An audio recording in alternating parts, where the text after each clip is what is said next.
What if I told you that your ability to stand from a chair or how tightly you can grip something might predict your lifespan more accurately than your cholesterol levels? Welcome to the Aging Well podcast, where we explore the science, stories, and strategies that help us live longer, healthier, and more purposeful lives. I am your host, Dr. Jeff Armstrong, an exercise physiologist with a passion for making science simple and life better as we age, with my co-host, Corbin Bruton. For decades, we've defined health and longevity through lab work, blood sugar, cholesterol, inflammation. And while those markers matter, they don't tell us the whole story. Interestingly, research is pointing us towards something more tangible: how well your body actually functions, your strength, your endurance, your ability to move through the world. Today, we're exploring a powerful question: what really predicts how long you'll live? What shows up on your lab report, or what your body is capable of doing? The Aging Well podcast encourages informed decision-making, and always consult your physician and scientific literature when making decisions about your health. Dr. Armstrong, let me ask you something. If I gave you two people, one with perfect lab work but poor strength and conditioning, and the other with average labs but exceptional strength and fitness, who would you say lives longer? That's actually a good question, a great way to kind of frame a discussion for today in terms of what is a better predictor, whether we're looking at some of our basic biomedical lab reports or some of the strength measures that are purported, or fitness measures that are purported to be better for longevity. To answer your question, I think it really, really depends. But it is a question that exposes a blind spot. So, historically, we have relied on labs, and most of your physicians are they're not even going to go for all of the possible labs that we could be looking at, which is a huge issue for me. But they also don't really look at, your strength parameters, your VO2 max, and those types of things. So, right. Yeah, let's talk about this. Yeah. Well, before we throw labs completely under the bus, let's start here. Why have lab markers been the foundation of how we think about longevity? Well, first of all, I don't think we're going to be throwing labs under the bus per se. I think there's still a place for them. I mean, we know that cardiovascular disease is still a leading cause of death, but there's a lot of ways to really explore that. And we'll get into that, I believe, a little bit deeper. I think from a medical standpoint, labs are a way to detect invisible risks early. But as we've talked about on previous podcasts, oftentimes the blood work comes back and they say, it's normal.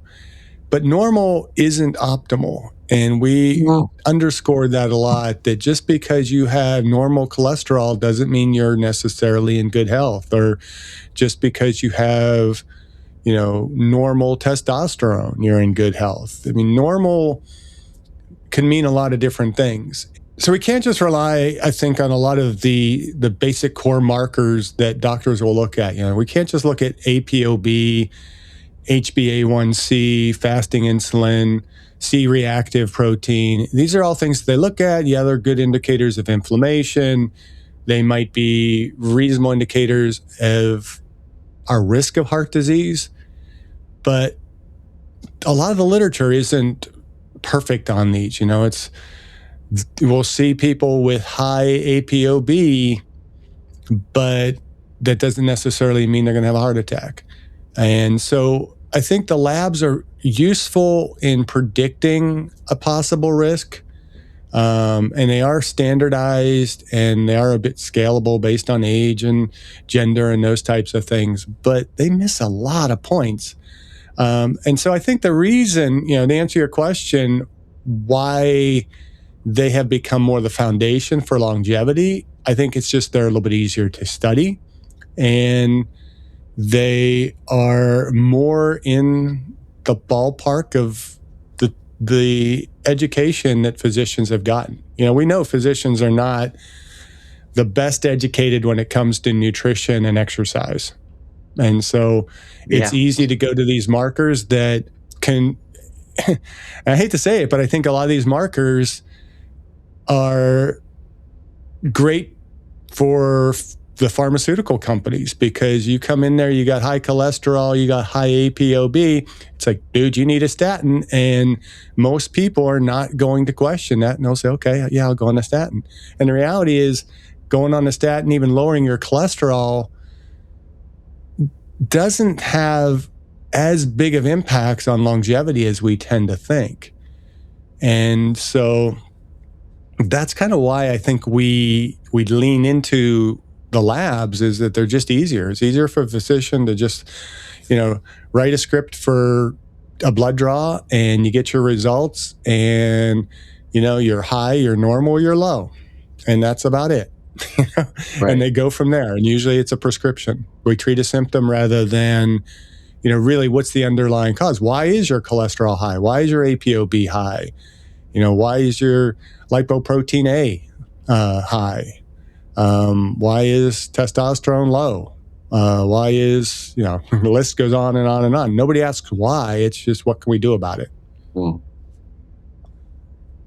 You make me want to rephrase my next question, because if negative lab work were a good indication of, hey, there could be something wrong, but there also couldn't be, it's a good indicator of how we can treat it. I guess the opposite could be said if someone comes out with, and we'll say, good lab work, doesn't necessarily they would be in the clear, or would they be in the clear? I think we can't really answer that question without all of the information. And so sometimes, and you mentioned, negative test. I mean, negative versus positive really depends on what we're looking at. And I think that's, you're negative for something, you're negative for a virus. Well, that's good. But if you're, you have low, testosterone, is that a good thing? And so it's not necessarily all good if somebody just has good labs, because first of all, those labs are based on normative data. So me coming up on, well, I'll be 63 when this airs. So, 63 years of age, my blood work tends to look good relative to my age. But you dig deeper into it, other than, my cholesterol and those types of things, but you dig deeper into things, it's like, okay, yeah, I'm a good normal, but normal isn't healthy. And so if normal isn't healthy and I'm just kind of average, am I really healthy? And I think those are important questions to ask. And, when we're looking at labs, we're really basically just looking at a snapshot of our internal chemistry. And we're not looking at a more functional output. How does this translate to my capacity to live? I think the woman, the oldest woman recently who just died, had high cholesterol, but lived, I think she was like 109.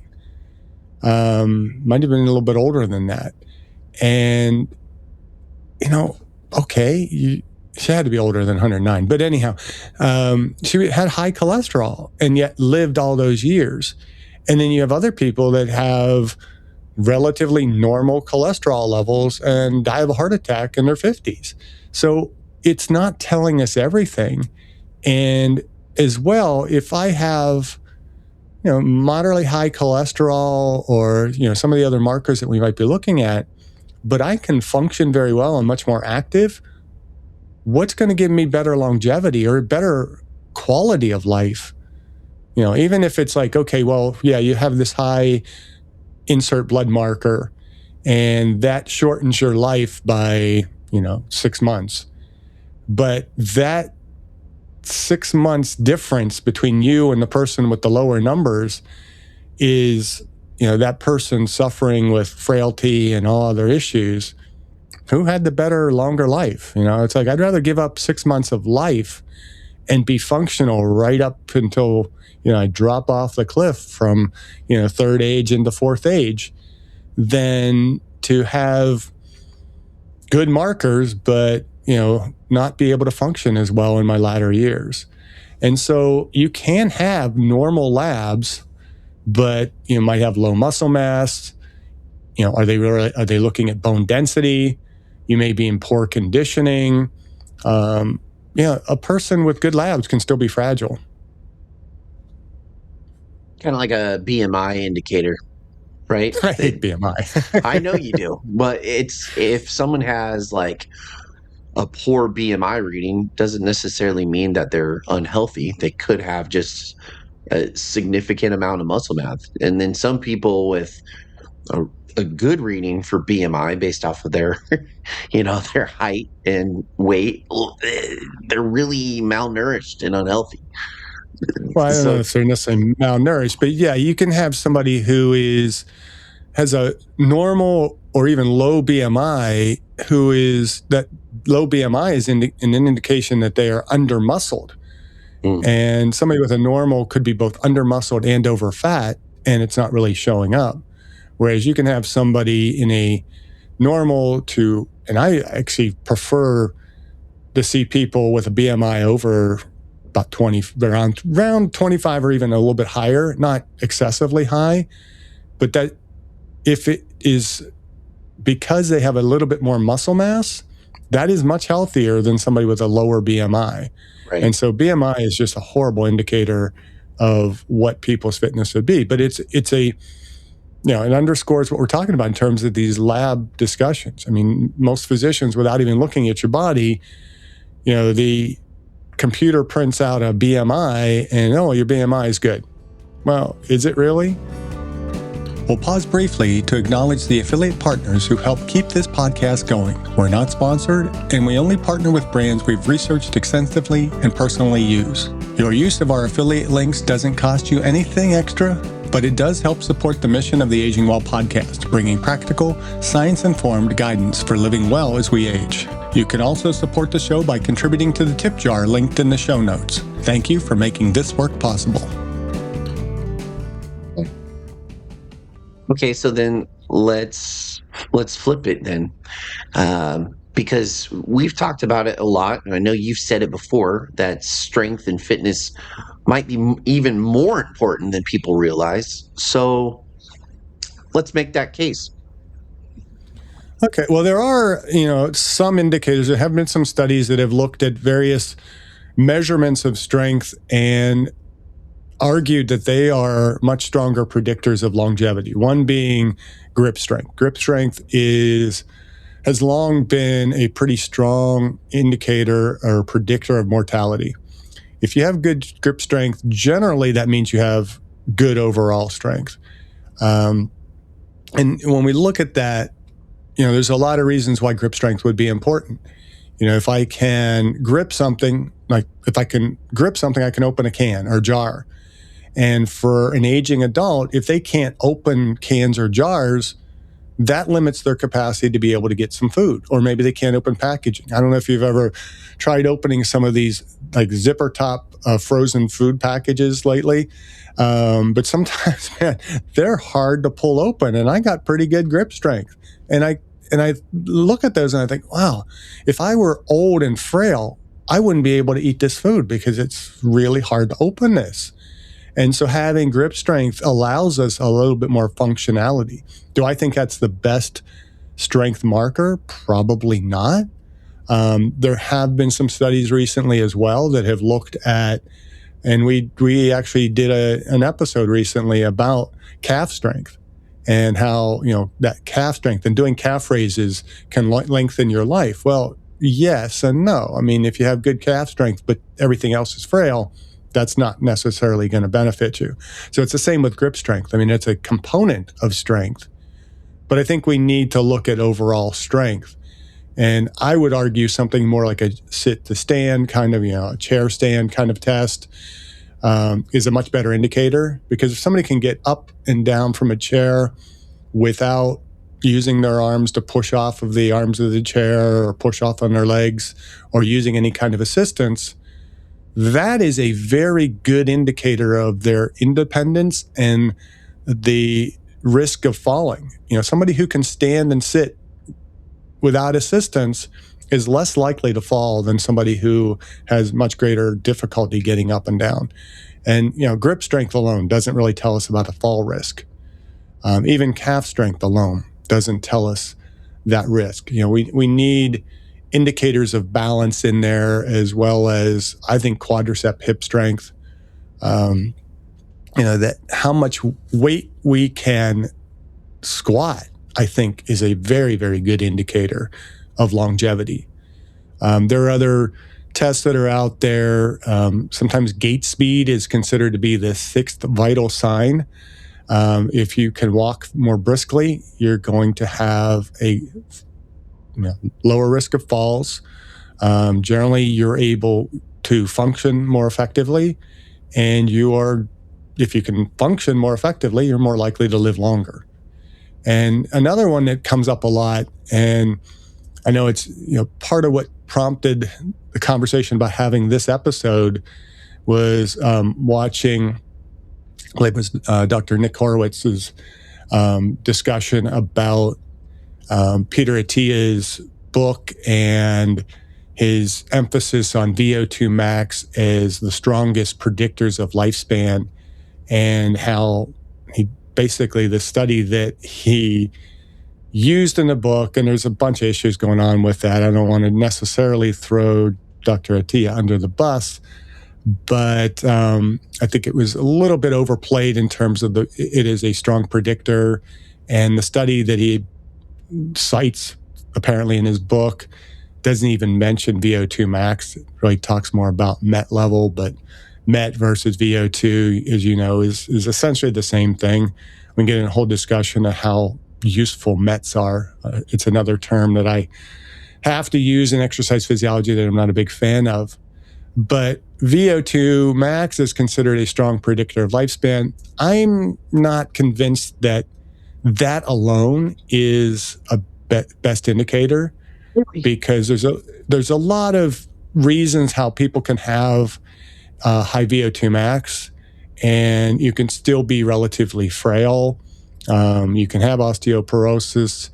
You might be doing a lot of cardio, but that activity might actually mask other issues that you might not be aware of. And I think a perfect example is, and some of our viewers and listeners might know who Jim Fixx is, but Jim Fixx is really kind of, I consider him kind of the father of the modern, marathon racing, community races, getting people running long distance.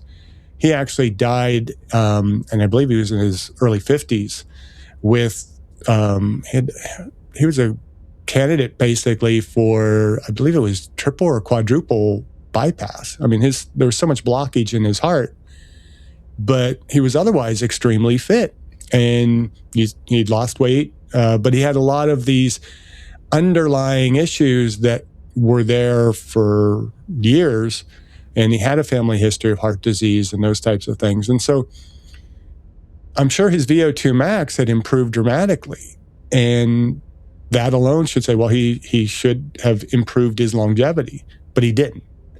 And so when we look at VO2 max alone, you got to look at, okay, what are the other factors that might be contributing there? I mean, VO2 max doesn't tell me anything about one's cancer risk. Yes. No. There's a correlation in there that people who have a higher VO2 max are less likely to have cancer. But these aren't always the most solid predictors, and we can't rely on just simply one of them.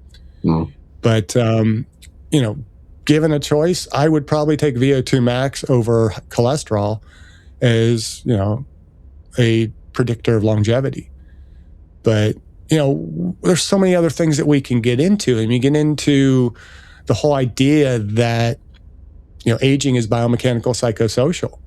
We can't solely rely on the biological factors that are contributing to longevity. We have to think about the mechanical, what's posture like? What is our muscle mass like? What is our gait speed? What are our gait mechanics? But then get into the whole psychosocial piece of it. And, we've learned over the last couple seasons how important somebody's social interactions are. And that social engagement is probably a much, much stronger predictor of anything in regards to longevity. But we ignore that because mental health is a little bit more difficult to manage. It's also, we don't have good solid tests on those things. And so those are factors to consider. Are there any other physical things that you would chalk up as a marker? Like, I know there's a pretty big social media trend going on. Like, if you can cross your legs and then sit all the way to the ground, crisscross applesauce style, and then from that position stand back up, it's a good indicator of longevity. Um, I don't know about that. I would say that could just be flexibility. Yeah. So, we got to understand, I hope the listeners and the viewers understand that social media is not peer-reviewed scientific literature. It's just BS that's out there for somebody to get clicks and likes and whatnot. I don't think there is any one perfect predictor, especially from the physical measures. But muscle mass, having a significant amount of muscle mass is probably a most solid predictor. If you have overall good muscle mass, you might not have quite the balance and the coordination to be able to go down to your crisscross applesauce sitting and standing, whatever nonsense that is. But you can, I would take somebody who can, squat twice their body weight over somebody that can do that, because you can have very little muscle mass. That's less weight that you have to actually move to get down into that position.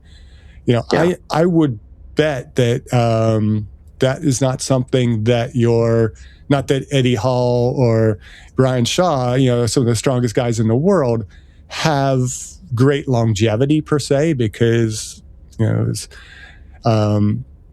Matt Caberline would tell us that there's a good solid amount of literature that larger muscle mass, larger size overall, has a shorter lifespan in the animal kingdom. And that's a little bit more nuanced in the human species, but generally we see this. We see offensive linemen in football do not live as long as other players. Large athletes don't live as long as smaller athletes. Your gymnasts, your track athletes and things might live a little bit longer because they have smaller muscle mass. But there's more to that, and I think some of that is just nutrition,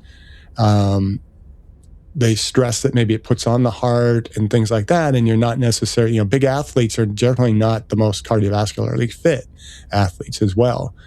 But muscle is a metabolic engine. And the more muscle mass we have, the leaner we tend to be overall, but the more our bodies can actually do. And the more if we can do, then we're going to do, right? So, if I'm doing a lot of cardio, and this has been a big pet peeve of mine over the last decade or so with exercise sciences, I've kind of grown out of my early education where it was cardio, to understand that cardio alone can actually make us frail, because we're maintaining VO2 max, great, but we're not building muscle mass or maintaining muscle mass. And so the more muscle mass we lose, the more we lose functionality. And as we lose functionality, we're going to lose performability, right? We're going to lose some VO2. And we know that, with age, VO2 max generally declines. I think most of that is due to a loss in muscle mass and function, more so than, the fact that our bodies are just declining as, the doctors always say, you're just getting older. But, having more muscle mass generally also reflects us having a more functional nervous system. Generally, it goes with having better hormonal health. People who have more muscle mass are more active. This might be a good time to talk a little bit about sarcopenia in aging.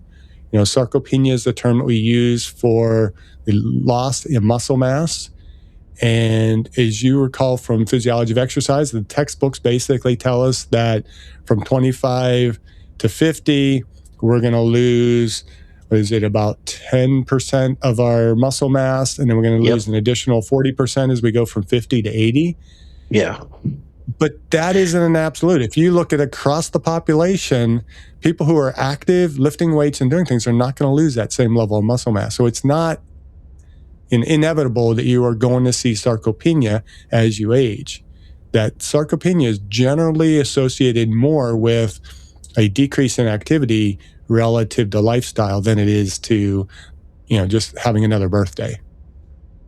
I think that's a really good point to bring up, because if we get trapped into our own mindset of, well, I'm just getting older, so I'm getting weaker, it's like, no, don't allow that to take place, because you're turning 63. I think you have phenomenal strength, but you also maintain it so well. You add in your Zercher squats, you're adding in your deadlifts, you're adding in your bench, you're adding in the big strength muscle movements that need to maintain that muscle mass and that longevity. You're literally living the lifestyle to age well, right? Well, yes and no. I mean, I try to live that lifestyle to age well, and I certainly would not argue that I have phenomenal strength. I mean, there are a lot of people my age. Well, not a lot, but proportionally, it's not a huge percentage of my age group. So, yeah, if you compare me to the majority of 6-year-olds, I'm, okay. Yeah, I have, according to the norms, I'm probably in the 99th percentile for most areas of strength, but I wouldn't call that phenomenal. But I would say that the level of maintenance that I've been able to do sets me up for better longevity. Right. Because even though I might not have, you look back to the 20s, like my strength compared to a 20-year-old. And actually, it's not that bad compared to probably most 20-year-olds, as I've kind of experienced with working with students and especially high school kids and stuff. But, it's not that spectacular. But with each decade, as the normative expectations are that I'm going to get weaker, I'm going to lose muscle mass, increase, and I maintain, that separation between what is normal and where I'm at becomes greater and greater and greater. And so my goal really is not to significantly increase my strength over the next 20 years, but if I can maintain a greater percentage of that strength, that has a tremendous effect on my longevity. Right. And so, yeah, it's not phenomenal strength, but it's age. In the age perspective, it's pretty good strength. And that's what we should be looking to do as we age. I would say it's not only just age perspective, it's also the other individuals that are just as strong as you or stronger in your age bracket typically are associated with like testosterone replacement therapy, and you're just natural. Like, you just maintain a healthy lifestyle and a structured exercise routine that has allowed you to maintain most of your strength for years, and it's pretty cool. I think that's cool. So I think let's go back to the original question, right? You had the two individuals. You had one with the perfect lab work, but poor strength and conditioning. And you had the other one with average lab, but exceptional strength and fitness. So of those two individuals, who you betting on? I mean, again, it's still, there's some unknowns there that could impact the bet. If the labs are severely abnormal, obviously risk matters. I mean, if the more abnormal the risks, the labs are, the greater the risks are going to be. But, we're talking real world cases. You got, people who have high functional outcomes. If they're stronger, they have better VO2 max, better agility, just better overall performance across the health and the neuromotor skill related measures of physical fitness, they are going to tend to, even with more abnormal lab tests, I think outperform expectations. They're going to outlive what the data say their lifespan will be. And maybe, you could say, well, if you combine, if you fixed all of those abnormal biomarkers, that they would live even longer.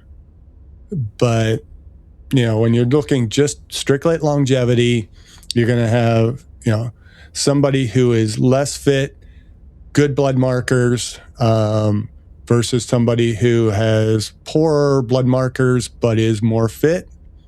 They may live the same lifespan, have that same longevity, but who's going to have the better quality? So if I were betting on the quality of life, I would always go with that person who is going to have the greater strength, greater physical markers of performance as opposed to their biomarkers. But if we're looking at who might have maybe a few more health issues and things like that, or maybe they don't live quite as long, it gets a little bit more iffy. I'm not sure how well I'm answering this question, but there's a lot of things that we don't talk about in the medical settings with regard to fitness. We don't talk enough about how fitness buffers disease. We have a lot of people, the more fit you are, more naturally fit, and the more active you are, you're lower risk of flu, upper respiratory tract infections, even COVID, all these types of things. And even from the standpoint of falls, you might have very good metabolic health, and all your blood markers and everything, your doctor's saying you're doing great, for your age. But you have a fall or you get injured, who's going to recover faster and better from that injury? Most older adults, if you break a hip, you've basically shortened your life. You probably have about 5 more years to live. Not to scare anybody listening to this, it's not an absolute. Nothing is an absolute. But the greater functionality we have, the greater the buffer that's going to present against disease and injury and the things that could shorten our lives. We're going to have better recovery if we are injured or if we have to have surgery. And that greater independence as well feeds into greater longevity. And so being able to function, being able to have enough strength to be able to go to the grocery store, carry your groceries to your car, open jars and cans, prepare food, get some activity, you're going to have better life, whether it's total longevity or just quality of life. Let's pause briefly to acknowledge an affiliate partner that helps support the Aging Well podcast. We're not sponsored and we don't accept paid placements, but when you use our affiliate links, it helps us continue creating this show. One product I've personally vetted and believe in is Nemo, a simple but thoughtful solution designed to support knee comfort and mobility during daily activities. I appreciate its practical design, ease of use, and focus on helping people stay active as they age. It's a product I'm comfortable recommending because it aligns with our philosophy of supporting movement, function, and independence. If you'd like to support the podcast and learn more about Nemo, you'll find a link in the show notes. So would the take-home message in that be like train with the purpose, train to get have better grip strength and train to have the ability to get up and out of a chair or sit in a chair properly? Or is the take-home message to be, hey, just be active and experience life? What would your take-home be based off those measurements? Both, really. I mean, Okay. you want functionality, And the purpose of that functionality is to be more independent. So just to be able to live more effectively. I mean, just simply live. Just we're talking activities of daily living, being able to clean your, live at home, live independently, clean, dress yourself, have a lower risk of falls, being able to prepare food for yourself, be able to shop for yourself, being able to drive a longer period of time, being able to interact more with your kids. And we start getting more into, the quality of life, being able to go hiking, being able to travel, being able to interact with friends and family more effectively is all part of the purpose for doing physical activity, eating well, really living our 6 pillars. Again, getting physical activity, exercise. And the exercise may not be the same when you're in your 70s than it is in your 50s. Maybe you're not going to the gym and pumping as much iron, but you're doing things that are maintaining that strength more effectively, maybe working a little bit more focused on coordination and movement patterns that are going to allow you to be more functional. But in the end, aging well is about, being able to be physically active, maintaining a healthy body composition for healthy metabolism, but also just the overall longevity that comes with that. Eating right so that we're not getting sick and our bodies can fight any infections that might come along without having to, take the annual flu shot and things like that, which really just minimizes a risk. It doesn't necessarily prevent you from getting exposed to viruses. And, obviously are not smoking, not doing the things that are going to be detrimental to your health. But again, we've seen countless people who are in their hundreds that smoke up a couple packs a day or, drink alcohol every day. So those things aren't necessarily the most important things when it comes to longevity. But then we get into, what are you doing for sleep and recovery? And then most importantly is that purposeful social engagement. Right.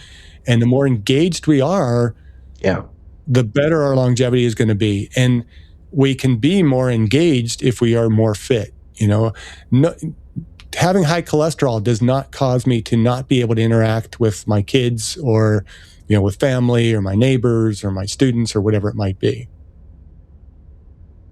That's good. Okay, so overall, are we overvaluing lab work in modern medicine? I wouldn't say we're overvaluing it. I think we're miscontextualizing it. Gotcha. We know that labs are indicators of risk, and risk is that just that. I mean, it's a measure of kind of predictability. If we have high insert whatever biomarker we're measuring, and that has a higher risk of earlier death, the more of those higher risk factors we have, the more likely we are to shorten our lives. Does that necessarily mean that marker is going to shorten our lives a absolute amount? Maybe, maybe not. It just gives us an indication of risk. And that helps us to understand we need to begin to mitigate those risks. I have high cholesterol. Is that going to kill me? Probably not. Should I be doing things that attempt to lower that? Yes. What can I do lifestyle-wise? What can I eat differently that will benefit that? Same with my, the other markers that I've had to push to be able to have measured. My not only total testosterone, but my free testosterone, measuring, the looking at, my liver enzymes and things like that, all these things that are normal and healthy and fine, but what is the underlying cause of this risk factor? What's driving it and what can I do to fix that? So yeah, the labs are good if they're used properly. And if we're looking at the big picture and not taking a single measurement and saying, okay, this is good or this is bad. It should just point us to other questions that we need to ask. And then as we look at function, as we look at physical capability, that's our capacity to do work. And the greater capacity we have, the more we can actually even offset many of those risk factors. And so I think they go hand in hand more than, we're either overvaluing something or undervaluing something. I think we are not getting the full picture. We're not, and the medical profession just frustrates the crap out of me lately, in that we're training them basically to look for symptoms and to treat those symptoms and not look for what are the underlying causes and how do we mitigate risk by preventing disease in the first place. And so when we're looking at these, risks are going to tell us what might happen, but capacity is going to tell us how well are we going to be able to handle it when and if that happens. And so I would take capacity over risk any day. All right, Dr. Armstrong, it's time for the grand finale. Bring this all together for us. What does a complete longevity picture actually look like? Well, I think we got to look at as many of the different markers as we can. There are benefits to much of the lab work that we do. I'm not as convinced that looking solely at cholesterol is that significant, but bringing into the picture things like ApoB, and for those who may not be as aware, ApoB is just basically a protein marker.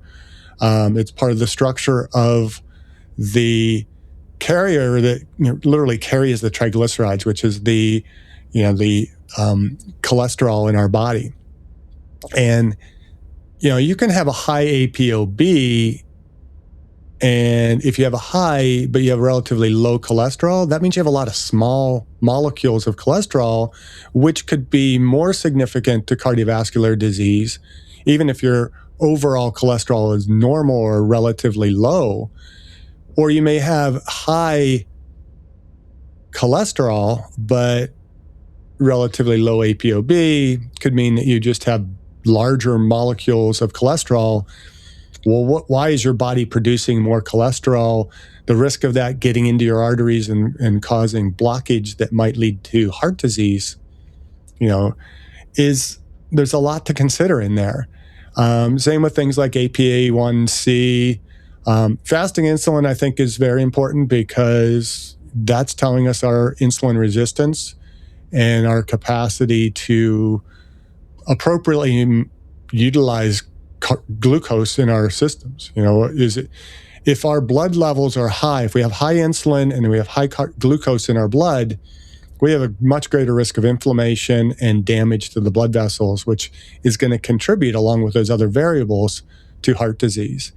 And C-reactive protein is another marker that there's inflammation and there's damage in there. And I think when we look at the labs, we have to look at, okay, well, what is the lab telling me and where does it direct me toward making some changes?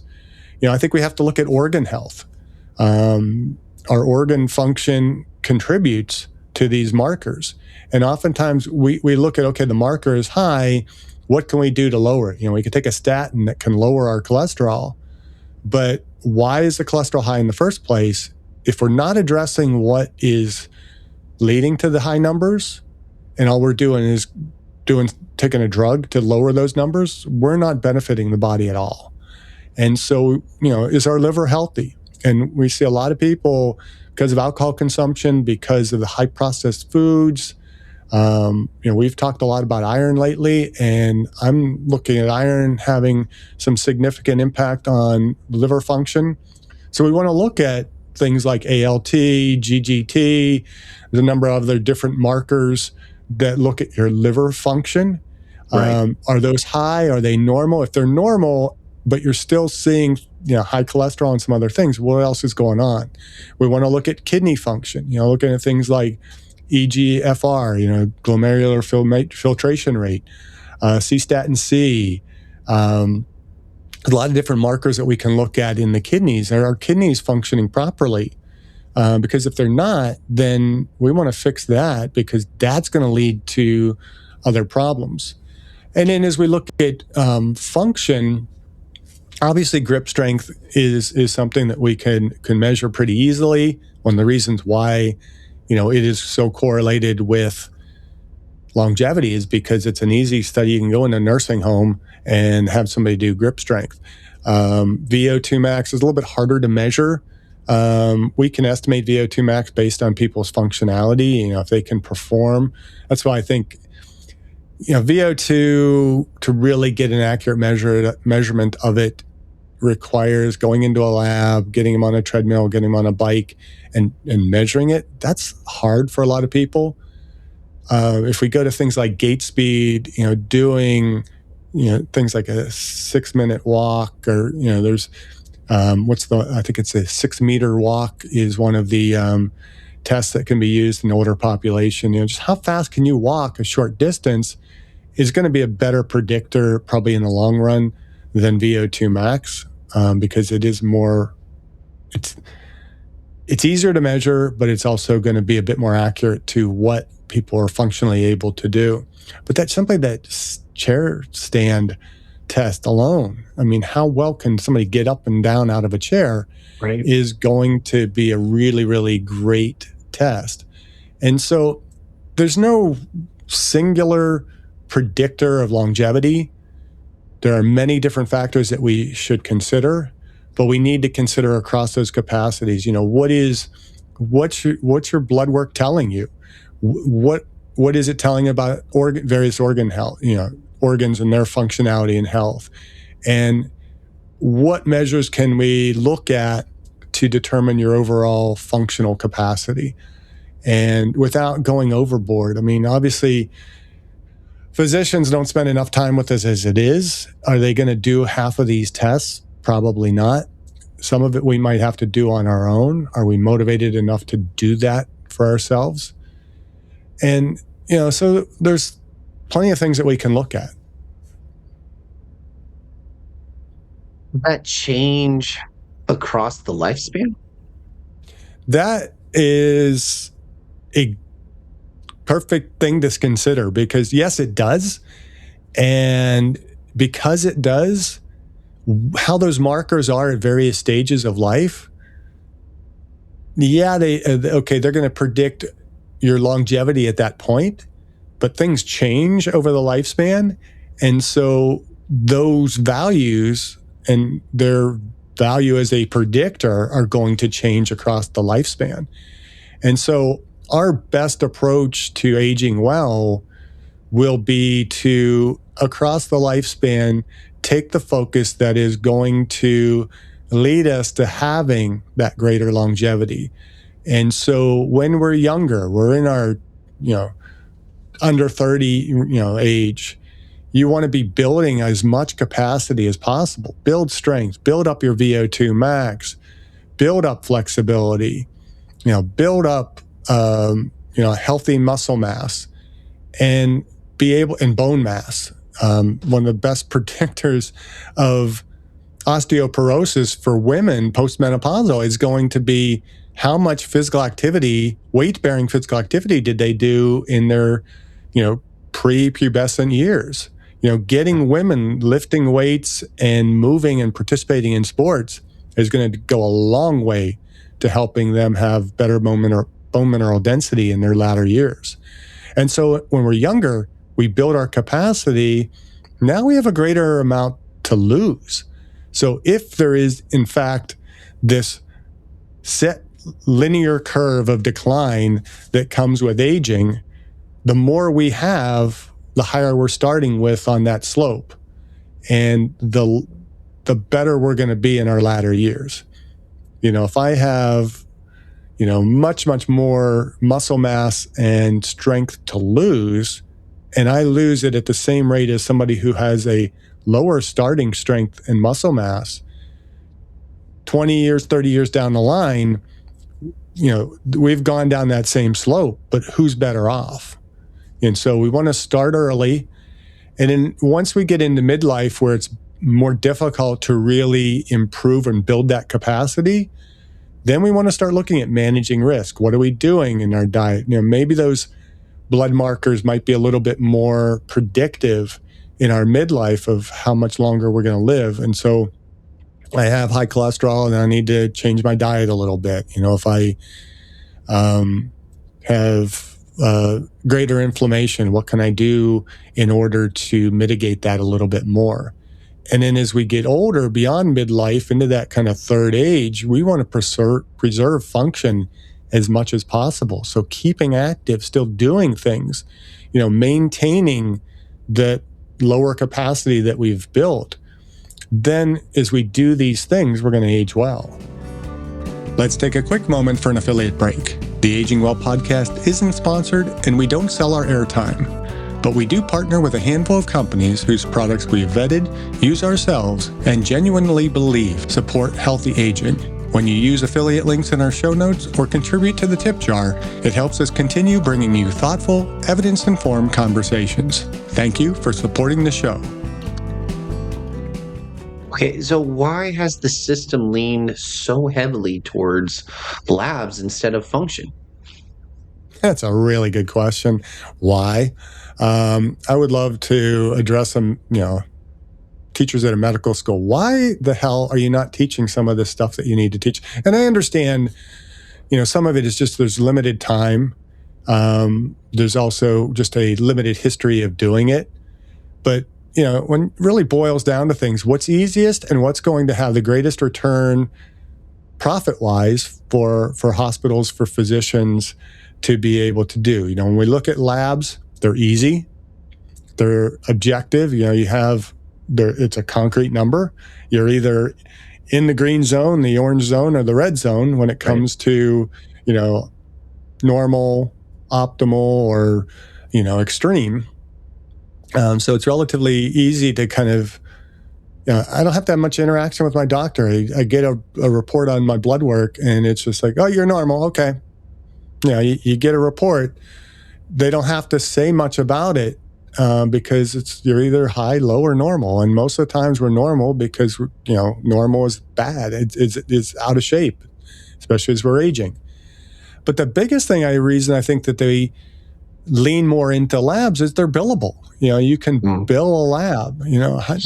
We don't see, physicians saying, oh, it's time for your annual VO2 max test, or we're going to have you come into the office and we're going to have you, I want to see how you can sit and stand from a chair. They don't do those things because they're not as billable. Exercise as a preventative care measure is not billable by the insurance companies. Why, I don't know. But, we can bill the things that we can test and prescribe medications for or treatments for. We can't prescribe lifestyle change. You're not going to be able to bill somebody for telling them that they need to cut down on the amount of alcohol they're drinking. There's just no billable way for that. And I think there's also the fact that, medicine just isn't trained for that. We're not trained with and this is where I will make the argument till I'm blue in the face and till, I'm long since retired and put in the grave. I'm going to make the argument that physicians should come through an exercise science background as opposed to just simply biology or chemistry. And no offense per se to my colleagues who teach in biology and chemistry and teach in these pre-med programs, but as a friend of mine once pointed out to me, what he was told by medical school at a pretty prominent university, that medical school faculty member told him that they prefer their exercise science students as pre-med students because he said, quote, quite frankly, biology doesn't get it. And there's truth to that. We're looking at being able to measure the symptoms, treat a disease, but not be able to really look at the fundamental underlying causes of it and take that much more biomechanical psychosocial approach to treatment of disease. And so, function is much more context dependent. We're looking at why do we have less function, or what can we do to have more function? But it's just undermeasured. Medicine's all about treating disease. It's not about performance. It's about, giving a prescription. It's about, having a billable treatment. And it's sad to say, but that's kind of the way things are. Not to sound negative, but isn't there's obviously a way to bill, like with occupational therapy or physical therapy? Couldn't medical doctors just do a similar style? I mean, at least that way you're recognizing, hey, through the lab work, we've determined an issue. Here are some preventable measures to take place, and then let's get you in to see this person where we can tackle these preventative measures in this area that we're in control of, kind of like a physical therapist or a occupational therapist, because it's still billable, is it not? Yeah, but I mean, is it about being billable? I mean, our health isn't it is an economic issue, but we save so much more in healthcare costs doing the things that aren't necessarily billable, but getting people to understand that they need to be exercising more, they need to be improving their physical fitness, eating more, losing body fat, and all those types of things. And so it's not more about more billable, because we see, like with physical therapy, physical therapists are horribly limited in how much they can really do for a patient, because they can only bill so much. And if they can only bill so much, then their basic purpose is to just get you back to a minimal functional level so that you can get back to work or going back to whatever you need to do. Their job is not to get you to a higher level of performance than where you were. And that's your personal trainer, your strength and conditioning coach, your what wellness really should be as we look at things. But a lot of this, we just need to be able to educate people more effectively in terms of this is what you need to be doing in order to improve your lifestyle. And hospitals could easily do that without it, being a horrible, big billable kind of factor. It could be more of a service to the community, or, it be a general part of your annual wellness plan that, yes, it could be billable, but it's not going to be something that is going to tremendously add to insurance costs, to out-of-pocket expenses for patients, and those types of things. So we have to rethink how we are doing medicine in this country. And I think that's going to be a bit of a theme this year on this podcast. Well, let's land this. What should someone listening actually, and I'll put quotation marks around it, what should they actually do with all of this information? I don't know if I put quotation marks around it as much as just emphasize they got to do these things. And they got to do them. Yeah, I mean, some basic actionable steps is, of course, get your baseline labs. See your physician annually. Push for more tests than just the baseline, cholesterol tests. Look at your liver function, your testosterone, estrogen levels, the hormones that are driving those, like luteinizing hormone, follicle stimulating hormone. I would recommend looking at your sex hormone binding globulin, because that is something that can be able to indicate whether, why we might be low in our testosterone levels or our free testosterone levels. Look at liver enzymes, kidney function, get a much broader baseline of labs so that we have something to compare over time. If we miss a piece of a puzzle and then we have to go back and say, okay, well, but we didn't test for, it's like perfect example. First time they tested my testosterone, they didn't put in for free testosterone. Well, total testosterone was meaningless, as I learned from subsequent tests, because I had normal total testosterone, but my free testosterone, the next time I got it tested, was really, really low. Well, why is it really, really low? Now I had to have another additional test to get the sex hormone binding globulin to understand that I had that very high. That's taking up all the, potential free, functional, bioavailable testosterone and binding it into just total testosterone. So you need to get all the right tests. And I think physicians need to stop nickel and diming it. And I don't know, maybe they make more money or they say you have to come back from additional tests, but we need to get total screenings as opposed to just little glimpses here and there. Assess functional strength, and that, you can have a sense on your own, what's my grip strength? Can I hold, how much can I hold and grip in my hand? What is my walking speed? Is that slowing? And can I sit and stand without assistance? And by all means, start training. It's never too late to start training your body. Do resistance training, do some form of aerobic conditioning. Again, it doesn't have to be elaborate, doesn't have to require a gym membership or any of those types of things. Just get out, do, move, try and work toward improving overall function. And because we're trying to improve overall function, we need to reassess regularly. You can't test once and then not test again, because we need to, have outcome measures.